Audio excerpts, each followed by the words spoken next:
સુરતમાં આમ આદમી પાર્ટીના પ્રદેશ સંગઠન મહામંત્રી મનોજ સુરઠિયાની આગેવાનીમાં 30થી વધુ ખૂબ જ મોટી સંખ્યામાં સામાજિક અને રાજકીય આગેવાનોએ ટોપી અને ખેસ પહેરીને વિધિવત રીતે આમ આદમી પાર્ટીમાં તેઓ જોડાયા।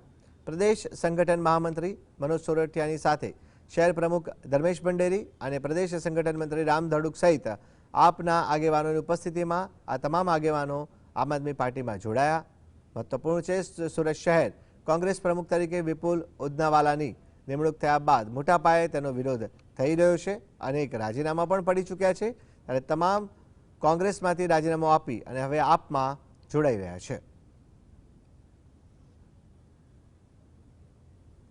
સુરતને સિંગાપોર બનાવવાના વર્ષોથી બળગા ફૂંક્યા છે।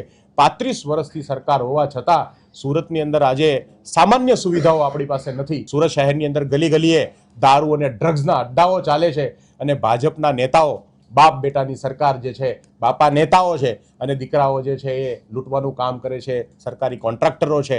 આ બાપ બેટાની સરકાર જે ગુજરાતમાં ચાલે છે એની સામે સાથે મળીને અમે લડીશું।